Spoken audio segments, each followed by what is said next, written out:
4 নম্বর নীতি হচ্ছে অবশ্যই সলফে সালিহিনের বুঝ নিতে হবে। কোরআন বুঝার ক্ষেত্রে নতুন কোনো বুঝ আবিষ্কার করা যাবে না। অবিল আখিরাতি হুম ইউকিনুন অর্থ কি? অবিল আখিরাতি হুম ইউকিনুন অর্থ কি? শেষ দিবসের উপর তারা দৃঢ় বিশ্বাসী। এটা তো আমাদের বিশ্বাস, এটা করি না আমরা, এই সুন্দর না? এটা সলফে সালিহিন বুঝ, কিন্তু এটা যত তাফসির দেখবেন এটাই পাবেন। কিন্তু আপনি খোঁজেন, কাদিয়ানি একটা তাফসির করছে, সে লেখছে অবিল আখিরাতি হুম ইউকিনুন অর্থ হলো সর্বশেষ রেসালতে, অর্থাৎ কাদিয়ানির রেসালতে বিশ্বাস করে। সে তো কোরআন দিয়ে দলিল দিচ্ছে, কোরআন দিয়ে দলিল দিচ্ছে না?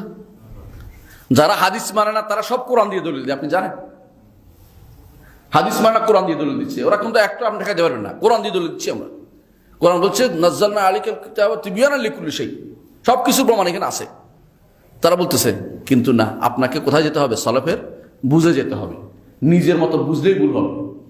আর যারা তথাকথিত যারা এখন নামছে, হ্যাঁ, যারা ইয়াকে কমন সেন্সের পক্ষে কথা বলে, একশো না ভাঙ্গরা, তারা সবাই কি করতেছে জানেন?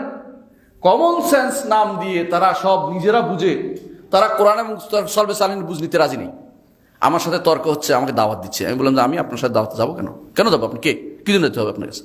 আপনি আসেন এবং এখানে আসবেন, আমার কাছে আসবেন, একা আসবেন, কারোর নিয়ে আসবেন না, ফটো তুলবেন না, 2 সপ্তাহে আসবেন। বলছে কেন আপনি এত রাগ করছেন? রাগ করছে এই জন্য, আপনি যে কমন সেন্সের কথা বলেন, এটা তো শরীয়ত বলে না। আমাদেরকে সলফে সালিহিন শুরু করতে হবে, আমরা সলফ থেকে বেশি বুঝতে পারি না। কত শয়তান দেখেন! এমনি তো ডাক্তার, জ্ঞানের তো নামগন্ধ নাই, সে সলফে সালিহিনতে বেশি বুঝে। যদি দুনিয়ার বুকে ভালো মানুষ যারা ছিল তারা হচ্ছে নবীরা। নবীদের পরে কারা? নবীদের সরাসরি অনুসারীরা। যদি কেউ জিজ্ঞাসা করে যে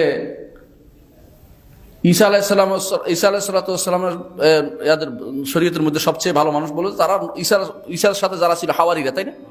হাওয়ারিরা বলবে। যদি মুসা আলাইহিসসালাম সম্পর্কে জিজ্ঞাসা করে, বলবে যে মুসার সাথে যারা ছিল তারা, তাই তো? কিন্তু দেখেন আমাদের আমরাও বলি, এই জন্য আমরাও বলি ভালো কারা? সাহাবায়ে কেরাম, তাই না? কিন্তু যারা পথভ্রষ্ট তারা বলবে কারা? যে আমরা কম বুঝি নাকি?